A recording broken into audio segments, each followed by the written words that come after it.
we are going to be taking a closer look at The Sovereign Individual, a book by James Dale Davidson and Lord William Rees-Mogg. And this book has really been making waves ever since then.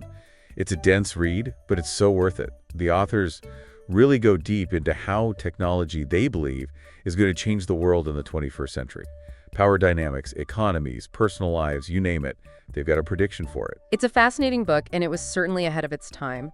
What struck me is how boldly they predicted that the information revolution would empower individuals in unprecedented ways. And not just that, but that it would simultaneously lead to a decline of nation-states as we know them. So it sounds like they're basically saying that the internet and digital technology are going to completely upend the balance of power, like a total paradigm shift, right? Yeah, exactly. Okay, but what specifically makes them think that? Like, how do they explain this radical shift?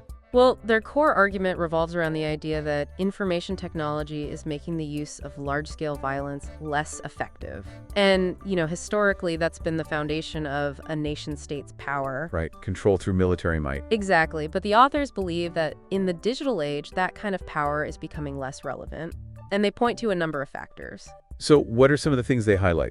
Well, they talk about the increasing cost of waging war, especially with all these advanced weapon systems and defensive capabilities. It's not cheap to project power these days. Not at all. And then there's the vulnerability of these big centralized systems to cyber attacks. Oh yeah, that's a huge one. We've seen how disruptive that can be. It can cripple entire countries, potentially. And then you've got the empowerment of non-state actors through technology. So basically anyone with the right tech skills could become a force to be reckoned with? Exactly. Small groups, even individuals, can now access tools and information that were previously only available to governments and large organizations.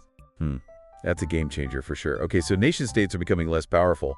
But then what's this whole sovereign individual thing about? Well, that's where it gets really interesting. They argue that as the power of nations fades, individuals will have the opportunity to become more autonomous and self-governing. So they're talking about like a world of digital nomads, people who are constantly on the move and not tied to any particular country. Well, it's more than just being location independent. They envision a world where individuals operate outside of traditional political boundaries, where they conduct business globally, and they leverage technology to protect their assets and their autonomy. So essentially becoming citizens of the world rather than any specific nation. Yeah, exactly. And they believe this will be facilitated by things like cyber money. Oh, right. They talk a lot about digital currencies in the book. Yeah, they see cyber money as a way for individuals to escape government control over their finances. So no more inflation or currency manipulation. Potentially, and they suggest that people will obtain alternative citizenships, denationalize themselves. They might even embrace a migratory lifestyle, moving to wherever the most favored jurisdictions are. Okay, this is all starting to sound pretty radical, like something straight out of a science fiction novel. Do they give any real-world examples of how this is all supposed to play out? Well, they point to the rise of the internet itself as evidence that the world is becoming more interconnected and less bound by national borders. They talk about how e-commerce and online banking are giving people more control over their financial lives. And they even mention the increasing mobility of labor, with people working remotely and across borders. Yeah, you can definitely see how those trends are all pointing in the direction of a more globalized and decentralized world.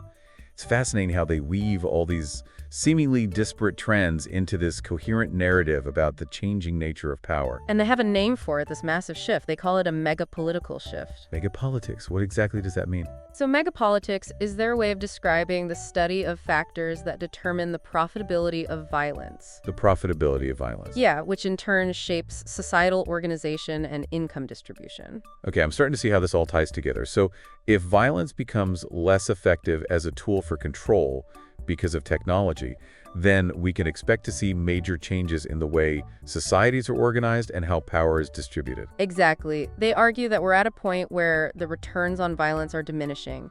The costs are going up, the benefits are going down. And as this trend continues, it will have huge implications for the balance of power between individuals and states. Okay, I'm starting to get the big picture here.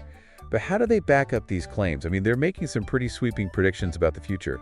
Do they have any real evidence to support their arguments? Well, they draw on a lot of historical examples. They compare the information revolution to other major historical transformations, like the invention of the printing press. Ah, so they're looking to the past to understand the present and predict the future. Precisely.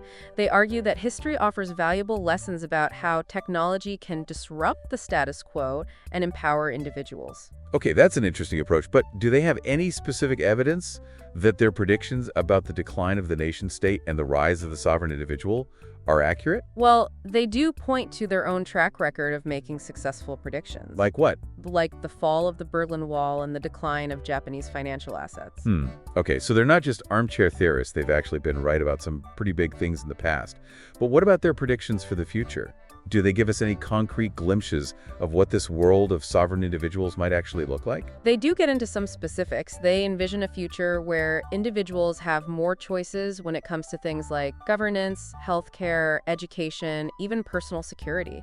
They believe technology will enable the creation of new forms of organization and service provision that are more tailored to individual needs and preferences. So instead of being stuck with whatever your government provides, you can shop around and choose the services that best meet your needs. Exactly, and they believe this will lead to a more prosperous and innovative world because it unleashes the creative potential of individuals. Okay, so it's not all doom and gloom. They actually see this as a positive development.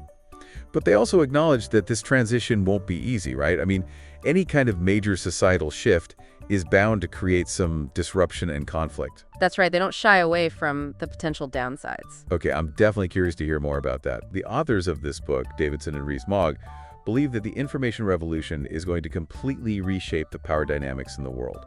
And one of the most intriguing concepts they introduce is this idea of cyber money. So let's dig into that a bit more.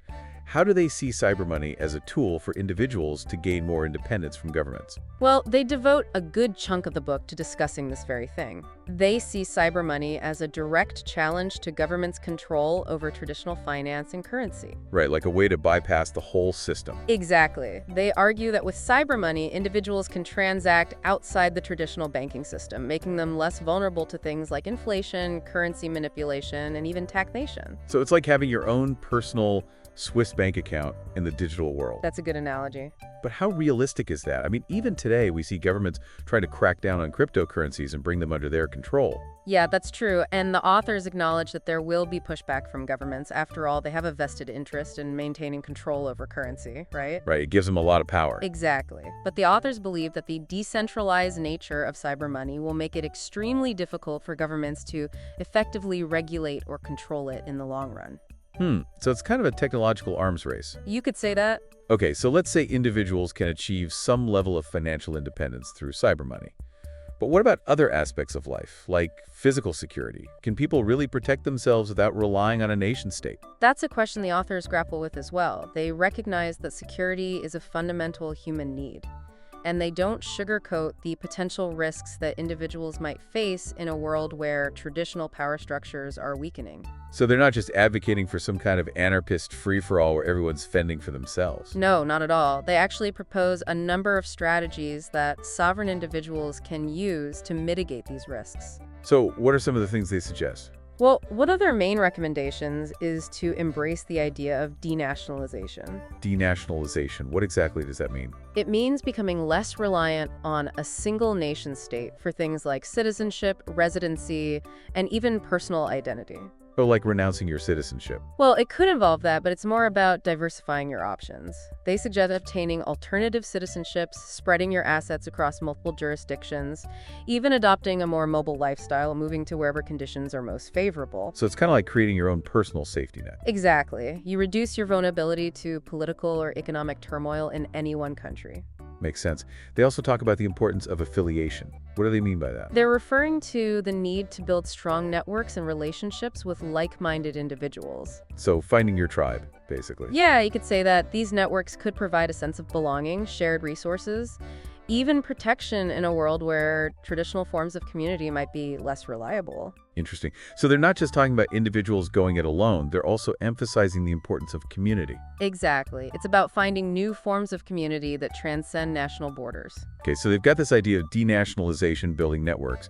But are there any specific skills or knowledge that they think will be essential for individuals in this new world? Yes, they emphasize the importance of adaptability, technological proficiency, entrepreneurship, being able to navigate complex systems. So it sounds like they're encouraging people to become more self-reliant, to take ownership of their own destinies. That's a good way to put it. But it also seems to place a lot of responsibility on individuals to navigate a potentially chaotic and uncertain world. That's true. Okay, so we've talked about some of the potential benefits, but now let's get into the downsides. They mentioned that there could be a lot of instability and conflict during this transition to a world of sovereign individuals. Why do they think that? Well, they argue that this shift will inevitably threaten the interests of those who benefit from the current system. You mean the people in power? Exactly. Governments in particular are likely to resist the erosion of their authority. So they're not going to just give up control without a fight. That's what the authors predict. They anticipate that governments will try to regulate or suppress new technologies that threaten their power, like cyber money or encryption tools. Right, and probably crack down on people who try to operate outside their jurisdiction. Yeah, potentially. They could even resort to more authoritarian measures to maintain control. That sounds pretty concerning. Do they offer any solutions for how to avoid that kind of scenario? Well, they argue that the key is for individuals to embrace nonviolence and to resist the temptation to engage in direct conflict with those in power. So it's more about building alternative systems and gradually shifting the balance of power. Precisely. They believe that by creating value outside the existing framework, individuals can gradually make the old systems obsolete.